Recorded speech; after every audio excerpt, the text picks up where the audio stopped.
Hello दोस्तों, स्वागत है आपका अपने यूट्यूब चैनल किरण लर्नर्स अकेडमी में। हम कर रहे हैं यूपी पुलिस एसआई के। दोस्तों इस वीडियो में करेंगे वो क्वेश्चन पेपर सोल्व करेंगे जो 12/12/2017 में फर्स्ट शिफ्ट में जितने भी क्वेश्चन पूछे गए थे। ठीक है, वो सारे के सारे सामान्य ज्ञान के क्वेश्चन इस वीडियो में हम कवर करेंगे। ये हमारी बुक भी आती है कांस्टेबल के लिए। हम बहुत सारे वीडियो, बहुत सा प्लेलिस्ट बनी हुई है, आप मल्टीपल टाइम प्रैक्टिस कर सकते हो। बहुत सारे पेपर हम सोल्व कर चुके हैं कांस्टेबल के लिए। ठीक है, अभी करें एसआई स्टार्ट। एसआई के जो क्वेश्चन है वो सारे सोल्व करेंगे और इसको हम करेंगे जैसे सामान्य ज्ञान की अलग वीडियो आपको मिलेगी यूट्यूब पे, मैथ्स की अलग मिलेगी, ऐसे करते करते इसको कंप्लीट करेंगे जितने भी क्वेश्चन पेपर पूछे गए हैं। ये हमारी बुक आती है किरण पब्लिकेशन की। सारे क्वेश्चन इस बुक में आपको मिल जाएंगे 2017 से लेकर 21 तक। तो चलिए स्टार्ट करते हैं। क्वेश्चन नंबर 1 है, 30 नवंबर 2017 को भारत की ब्राह आसूचना संस्था अनुसंधान एवं विश्लेषण सिकंदरा का प्रमुख कौन था? तो इसका राइट आंसर होगा according to 2017 option 4 Anil Dasmana. Present में दोस्तों कौन है? सामत गोयल है। और ध्यान रखेंगे इस संस्था की स्थापना 31 सितंबर 1968 में हुई थी। स्थापना कब हुई थी? 1968 में हुई थी। ये भी आपको याद रखना है, ठीक है ना। और इसका जो हेडक्वार्टर है वो कहाँ है? न्यू दिल्ली में है। ऑप्शन इसका क्या होगा? 2017 में कौन थे? हम करें प्रीवियस ईयर क्वेश्चन, ठीक है। तो ये मत सोचना पुराना क्वेश्चन है, तो आपको पैटर्न पता लगेगा कि क्वेश्चन कैसे कैसे पूछे जाते हैं। वर्तमान में कौन है वो आपको याद रखना है, सामत गोयल। इसका राइट आंसर होगा ऑप्शन 4। क्वेश्चन नंबर 2, प्रधानमंत्री सहित मंत्रिमंडल में मंत्रियों की कुल संख्या लोकसभा के सदस्यों की कुल संख्या के डैश से अधिक नहीं हो सकती। ठीक है, तो इसका जो राइट आंसर होगा आपको याद रखना है, किससे अधिक नहीं हो सकती? 15% से अधिक नहीं हो सकती। Option 4 is correct according to संविधान संशोधन 91 एक्ट 2003। क्वेश्चन नंबर 3, किस साल में भारत में विश्वविद्यालय शिक्षा की समस्या का अध्ययन करने और रिपोर्ट के देने के लिए सैडलर आयोग की नियुक्ति की गई थी? तो दोस्तों ध्यान रखेंगे सैडलर आयोग का गठन 1917 ईस्वी में कलकत्ता विश्वविद्यालय के अध्ययन के लिए डॉक्टर M.E. सैडलर के नेतृत्व में इसका गठन किया गया था 1917 में। Option first is correct. Question number 4, Vidhan Parishad की सदस्य के संदर्भ में निम्नलिखित में से कौन सा कथन सही है? ये आपको बताना है। पहला, 1 से 12 सदस्यों का निर्वाचन एक ऐसे निर्वाचक मंडल से होता है जो उस राज्य में निवासरत किसी भी विश्वविद्यालय के स्नातकों से गठित है। अपने आप में करेक्ट है स्टेटमेंट, आपको ये स्टेटमेंट याद करनी है, ठीक है। क्या है? करेक्ट है। सेकंड, 1 से 12 सदस्यों का निर्वाचन ऐसे निर्वाचक मंडल से होता है जिसमें उस राज्य में निर्वासरत न्यूनतम 3 वर्ष अनुभव सहित माध्यमिक विद्यालयों के शिक्षक होते हैं। ये भी दोस्तों ठीक है, दोनों ठीक करेक्ट है। Option 4 is correct, both A and B. Question number 5, निम्नलिखित में से कौन सा विषय संघ सूची के अंतर्गत आता है? ठीक है, संघ सूची के अंतर्गत आता है दोस्तों इनमें से ऑप्शन 4 शेयर बाजार और वायदा बाजार, stock market and futures market. Option 4 is correct. Question number 6, इससे कोई अंतर नहीं पड़ता कि पीड़ित एक आम आदमी था या उग्रवादी था या आतंकवादी था, और इससे भी कोई अंतर नहीं पड़ता कि आक्रमणकारी कोई साधारण व्यक्ति था या राज्य है। कानून दोनों के लिए समान है और दोनों के समान रूप से लागू होता है। यह लोकतंत्र की आवश्यकता है और कानून के शासन की भी आवश्यकता है तथा व्यक्तिगत स्वतंत्रता के संरक्षण के लिए भी यह जरूरी है। 8 जुलाई 2016 में दिया गया उच्चतम न्यायालय का यह आदेश मुख्यतः इसलिए महत्वपूर्ण माना जाता है क्योंकि, ठीक है, क्योंकि पहला कहता है इससे सशस्त्र बल विशेष शक्तियां अधिनियम 1958 अप्सपा के तहत सुरक्षा कर्मियों की दंड मुक्ति का ह्रास होता है। पहला अपने आप में करेक्ट है, ध्यान रखना है। Option first is correct. Question number 7, शिक्षा के अधिकार के अंतर्गत केंद्र और राज्य के बीच आर्थिक भार को डैश के अनुपात में बांटने की सहमति बनी है दोस्तों। ये बनी है, ठीक है, रेशियो अकॉर्डिंग टू अधिनियम 2009 के अनुसार ये सहमति बनी है। रेशियो रहेगा 60-40। Option first is correct. Question number 8, किस मामले के कारण ऐसा माना जाता है कि आपातकाल की घोषणा की गई दोस्तों? ठीक है, तो इसका राइट आंसर होगा उत्तर प्रदेश राज्य बनाम राजनारायण। उत्तर प्रदेश राज्य बनाम राजनारायण वाद 1975 में ऐसा माना जाता है कि आपातकाल की घोषणा की गई। विदित है कि इलाहाबाद उच्च न्यायालय ने इस मामले में इंदिरा गांधी को दोषी करार दिया था। ठीक है, तो इसका राइट आंसर होगा उत्तर प्रदेश राज्य बनाम राज नारायण, ठीक है, 1975। क्वेश्चन नंबर 9, निम्नलिखित में से किस वर्ष 2015 के संशोधन माध्यम से अनुसूचित जाति और अनुसूचित जनजाति अत्याचार निवारण अधिनियम के अंतर्गत अपराधों की तालिका में जोड़ा गया है? ठीक है, जोड़ा गया है।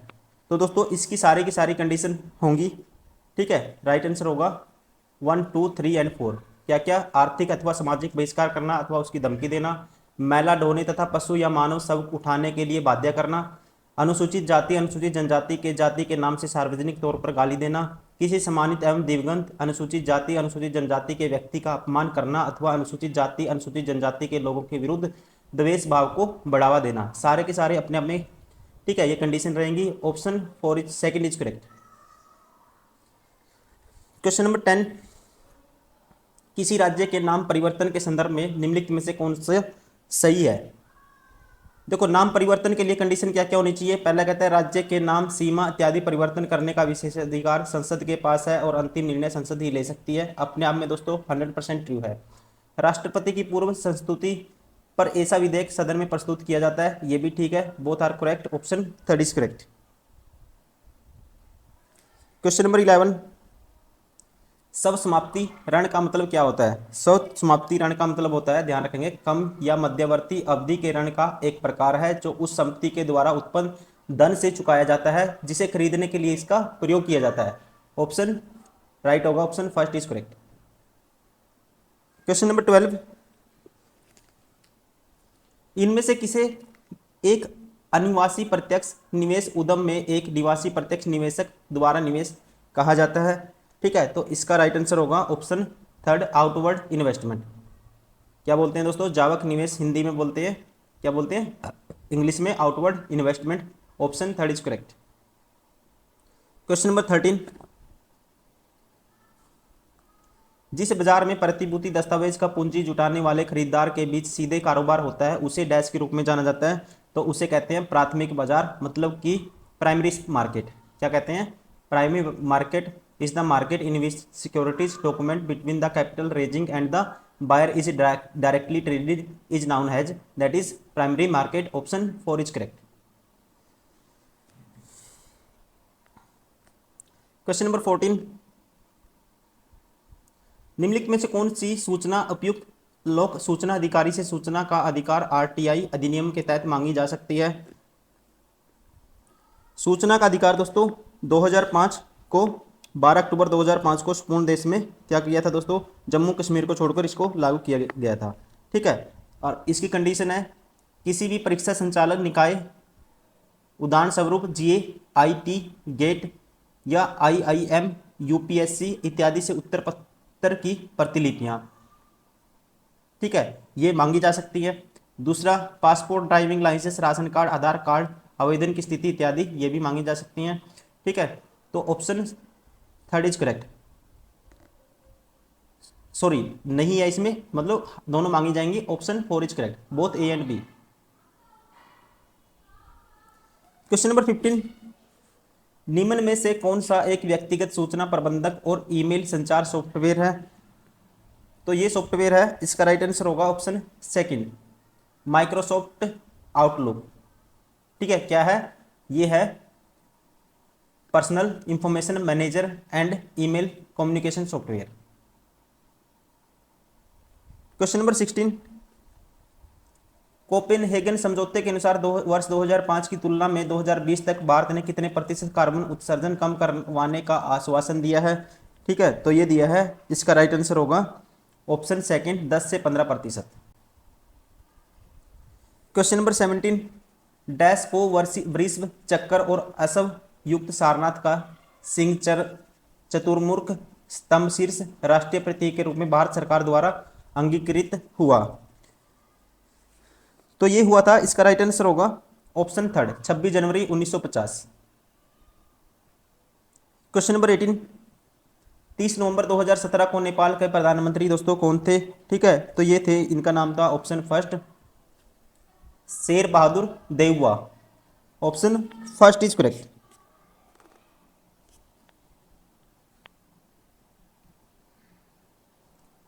क्वेश्चन नंबर 19,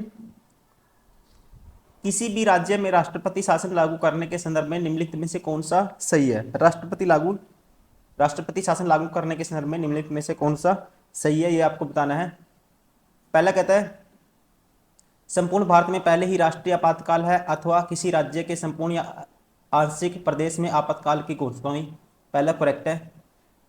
यदि चुनाव आयोग इसकी पुष्टि करता है कि उस राज्य में चुनाव नहीं कराए जा सकते, ये भी दोस्तों ठीक है। राज्य विधायिका एक मुख्यमंत्री का चुनाव नहीं कर पा रही है, ये गलत है।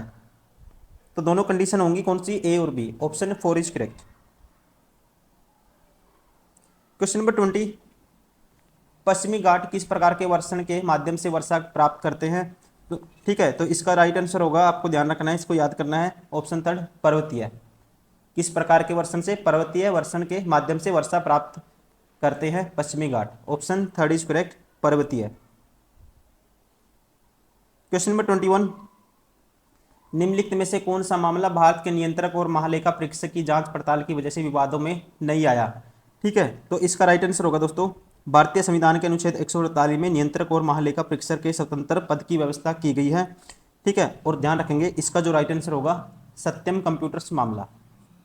सत्यम कंप्यूटर मामला भारत के कैग की जांच पड़ताल की वजह से विवादों में नहीं आया, जबकि कोयला खान आवंटन या 2G स्पेक्ट्रम और बोफार्स मामला कैग की जांच के फलस्वरूप विवादित हुआ था ये मामला।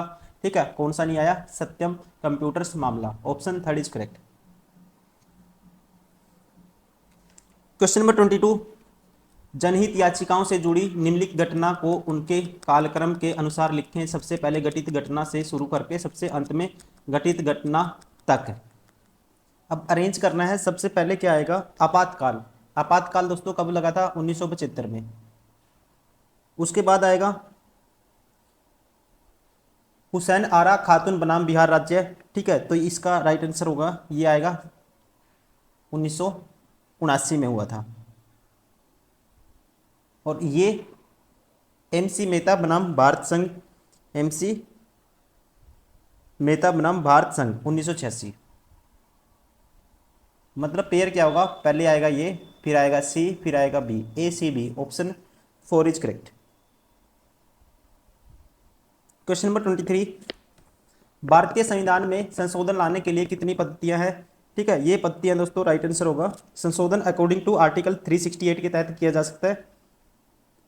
और 2 प्रकार के संशोधनों की व्यवस्था करता है ये आर्टिकल 368।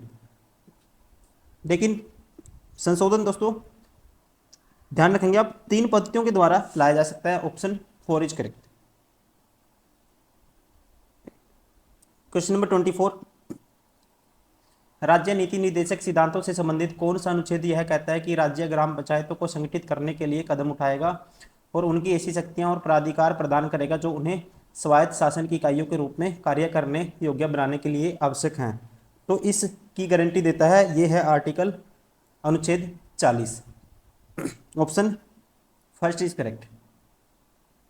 क्वेश्चन नंबर 25, यमुना नदी के तट पर दीनपनाह शहर की नींव किसने रखी थी?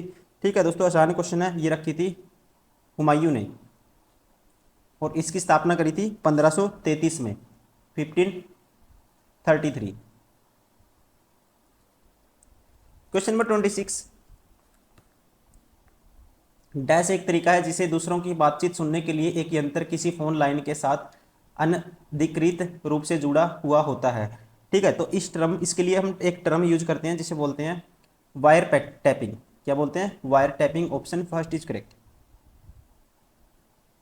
क्वेश्चन नंबर 27,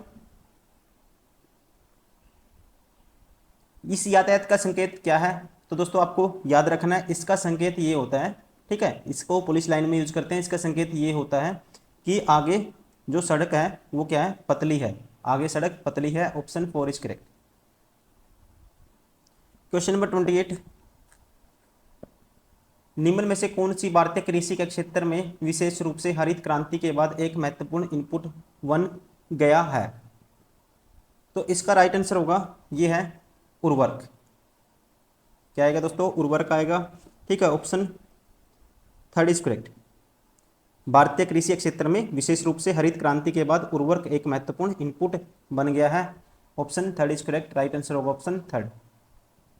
क्वेश्चन नंबर 29 है संक्रमण या infection ascariasis is caused by which of the following, is caused by which of the following, तो राइट आंसर होगा is caused by parasitic roundworm, parasitic roundworm परजीवी गोलकृमि की वजह से होता है, option first is correct. Question number 30, निम्नलिखित में से कौन सी परिभाषा आयकर से संबंधित नहीं है, which of the following definition is not related to income tax, तो इसका जो देखो रिबेट रिलेटेड है, सिंपल फॉर्म नहीं है दोस्तों, मोडवेट का यूज होता है, असेसमेंट ईयर का यूज होता है, लेकिन किसका यूज नहीं करते, मोडवेट, ठीक है, ये है मोडवेट है जो, ये इनकम टैक्स से रिलेटेड नहीं है, ध्यान रखना आपको, option second is correct. Question number 31, संविधान सभा से जुड़ी निम्नलिखित घटनाओं को उनके कालक्रम के अनुसार लिखें, सबसे पहले घटी घटना से शुरू करके सबसे अंत में घटी घटना, तो सबसे पहले देखो उद्देश्य संकल्प सर्वसम्मति से अंगीकृत हुआ, तो दोस्तों उद्देश्य संकल्प ये हुआ था 22 जनवरी 1947, 22 जनवरी 1947, और राष्ट्रीय ध्वज अंगीकृत हुआ 22 जुलाई 1947, ठीक है, ये था 22 जनवरी, ये है 22, ईयर तो सेम है 1947, ये है 22 जुलाई, तो पहले ये है फिर ये है, संविधान द्वारा सभा द्वारा पारित स्वीकृत हुआ, ठीक है, स्वीकृत हुआ था दोस्तों, इसका राइट होगा 26 जनवरी 1949 को, तो इसके बाद सी आएगा। जनगण मन राष्ट्रगान के रूप में अंगीकृत हुआ 24 जनवरी 1950 को, फिर आएगा ये, ठीक है, फिर आएगा ये आएगा 22 जनवरी 1947, फिर 22 जुलाई 1947 आएगा, फिर आएगा 26 जनवरी 1949, सॉरी 26 नवंबर 1949, फिर आएगा 24 जनवरी 1950, तो क्या आएगा A B C D, option first is correct,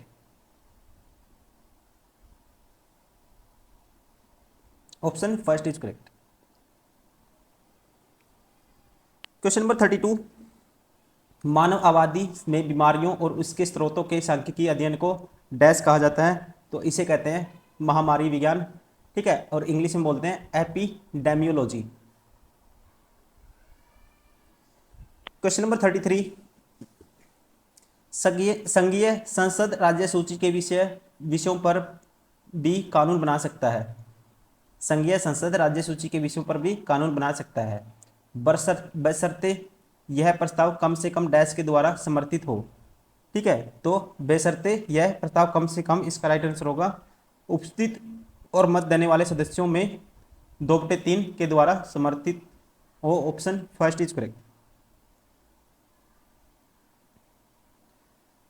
question number 34, वर्ष 2005 में वह कौन सा अभियान चलाया गया जिसमें 25,000 लोगों ने 350 किलोमीटर पदयात्रा की, सरकार पर यह दबाव डालने के लिए कि वह सबसे निर्धन वर्गों के भूमि अधिकार संरक्षित करने के लिए भूमि सुधार हेतु कुछ निर्दिष्ट कदम उठाए, ठीक है, तो इसका राइट आंसर होगा दोस्तों जनादेश, क्या आएगा जनादेश, ऑप्शन थर्ड इज करेक्ट, ठीक है, अभियान का नाम था जनादेश। क्वेश्चन नंबर 35, डैश का अर्थ है एक सीधा ऐसा अपराध जिसके लिए पुलिस बिना वारंट के गिरफ्तार कर सकती है, तो इसे बोलते हैं हम, ऑप्शन फर्स्ट कोग्निजेबल ऑफेंस, क्या बोलते हैं दोस्तों, ये देखो लॉ में ये टर्म यूज होती है, जो स्टूडेंट लॉ कर रहे हैं या जिन्होंने लॉ की है या फिर जो जुडिशरी की तैयारी करते हैं, ये अपने आप में पूरे कॉन्सेप्ट एंड टॉपिक हैं, तो आपको सीधा याद रखना डेफिनेशन, क्या बोलते हैं इसको, कोग्निजेबल ऑफेंस बोलते हैं, हिंदी में बोलते हैं संज्ञेय अपराध, किसे, इसका अर्थ है ऐसा अपराध जिसके लिए पुलिस बिना वारंट के गिरफ्तार कर सकती है। क्वेश्चन नंबर 36, ग्लाइकोलाइसिस कोशिका के डैश में होता है, तो इसका राइट आंसर होगा ये होता है साइटोप्लाज्म में, कोशिका द्रव्य। क्वेश्चन नंबर 37, उच्च न्यायालय के न्यायाधीश को शपथ कौन दिलाता है, ठीक है, तो पता ही होगा दोस्तों आपको, राज्यपाल, कौन दिलाता है, राज्यपाल।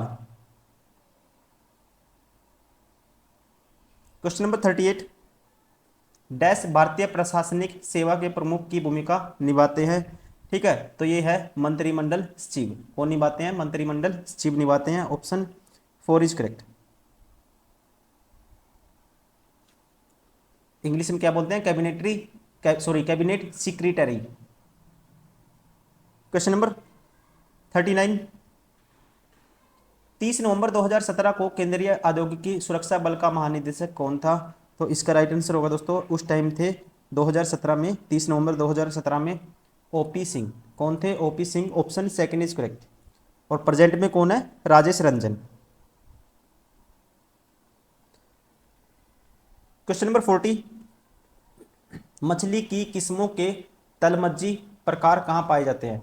कहता है demersal a type of fish is found in, ठीक है, it is found in, right answer होगा डीप सी वाटर, समुद्र के गहरे पानी में, ठीक है। Option first is correct. ये थे दोस्तों 40 क्वेश्चन, मोस्ट इंपोर्टेंट क्वेश्चन जो एसआई में 2017 में ये पेपर हुआ था फर्स्ट शिफ्ट में। ये क्वेश्चन सारे के सारे पूछे थे। उम्मीद करता हूँ वीडियो पसंद आई होगी। और ऐसे ही करते करते जैसे जीएस भी हम करेंगे, वैसे ही साइंस मैथ्स जितने भी क्वेश्चन बनते हैं, जो भी लैंग्वेज के क्वेश्चन है या मैथ्स के रीजनिंग के, सारे कवर करेंगे। उम्मीद करता हूँ आप लगातार इसको देखोगे। जैसे कांस्टेबल बहुत सारे स्टूडेंट ने लगातार देखते आए हैं, कांस्टेबल भी अगर आप कांस्टेबल की तैयारी भी कर रहे हो, कॉन्सेप्ट दोनों में कुछ ना कुछ बहुत ही क्वेश्चन सेम भी रहते हैं, सेम पैटर्न के क्वेश्चन आते हैं, तो वो भी आप कवर कर सकते हो। प्ले लिस्ट बनी हुई है, ठीक है। कांस्टेबल भी हम आपके लिए डेली वीडियो लेके आते हैं, साथ ही साथ एसआई भी हमने अभी स्टार्ट किया है। तो इस वीडियो में इतना ही, मिलते हैं नेक्स्ट वीडियो में। Thank you, bye bye.